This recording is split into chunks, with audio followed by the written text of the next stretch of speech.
गांव के किनारे एक पुराना कच्चा घर था जिसके आंगन में एक मजबूत खूंटा गड़ा था। उसी खूंटे से बंधी रहती थी रामप्पा की सबसे प्यारी गाय। वह सफेद रंग की, बड़ी शांत और सीधी सादी थी।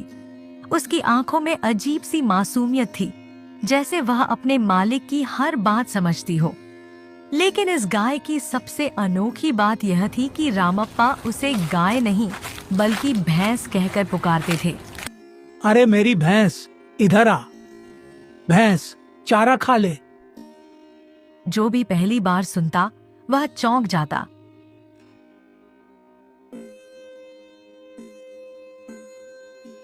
रामप्पा, ये तो गाय है, आप इसे भैंस क्यों कहते हैं?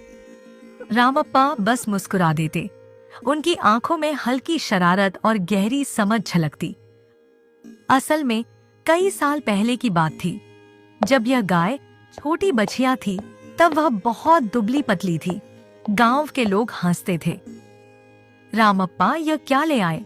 ये तो भैंस जैसी भी नहीं दिखती।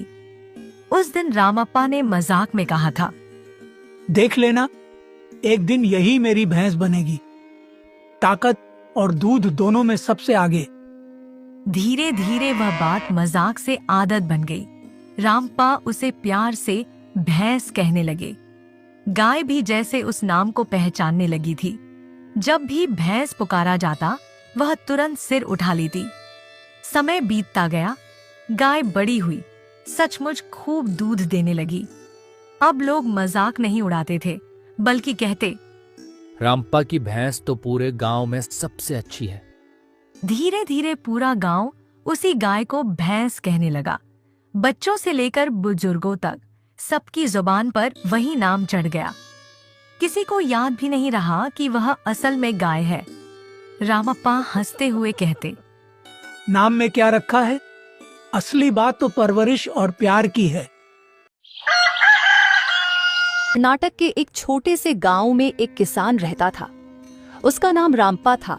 उसके दो बेटे थे, बड़ा बेटा त्रिमन्ना और छोटा बेटा मिलन्ना। त्रिमन्ना स्वभाव से थोड़ा चालाक और दुनियादार था। गांव के लोगों से मेलजोल रखता, अपनी बात मनवाना जानता था। मिलन्ना सीधा सादा और भोला था। वह जो मन में आता वही कह देता था।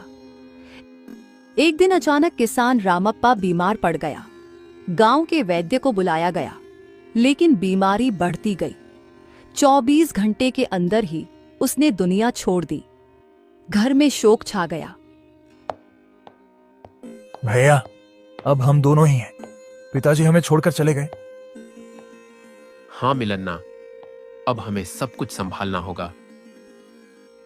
कुछ दिनों तक सब ठीक चला, लेकिन धीरे धीरे दोनों भाइयों के स्वभाव का अंतर सामने आने लगा।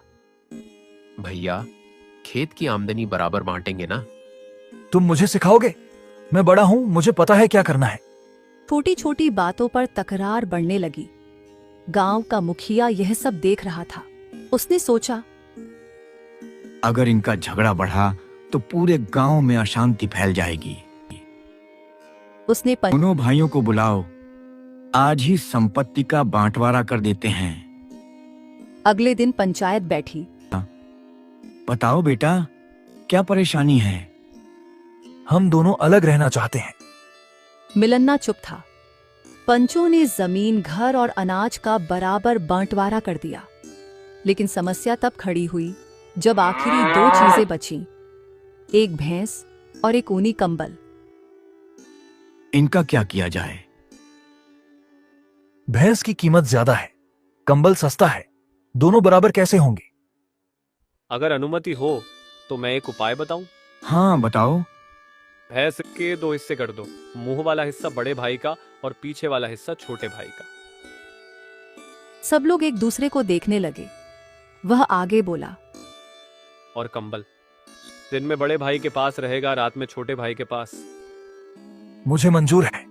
अगर पंचों को ठीक लगता है तो मुझे भी मंजूर है। पंचों ने फैसला सुना दिया। त्रिमन्ना खुश था। उसने सोचा, दिन में कंबल का क्या काम, और भैंस का मुंह मेरे पास है तो दूध भी मैं ही निकालूंगा। मिलन्ना को समझ नहीं आया कि क्या होने वाला है। रात आई। मिलन्ना ने कंबल लिया और ओढ़ लिया। सुबह त्रिमन्ना भैंस का दूध निकालने बैठा। मिलन्ना ने भैंस को चारा नहीं दिया। अरे भैंस को चारा क्यों नहीं दिया?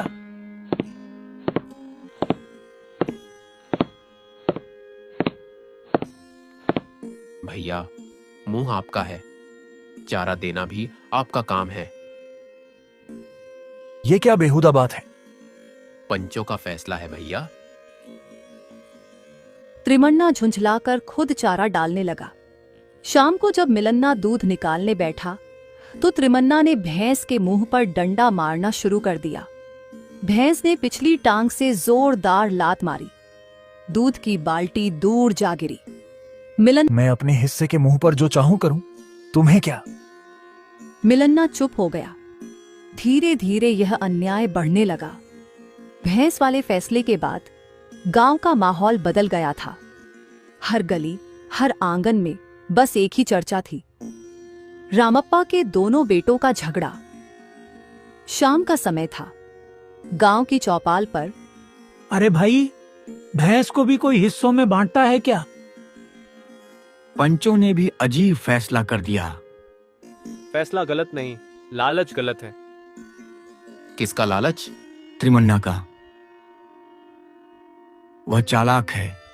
उसे लगा मुंह उसका है तो सारा फायदा उसी का होगा। घर के आंगन की बातें। उधर पास के एक घर सुना है कल फिर मिलन्ना को लात लगी। बेचारा सीधा है, कभी ऊंची आवाज तक नहीं करता। और त्रिमन्ना, वह तो दिन ब दिन घमंडी होता जा रहा है।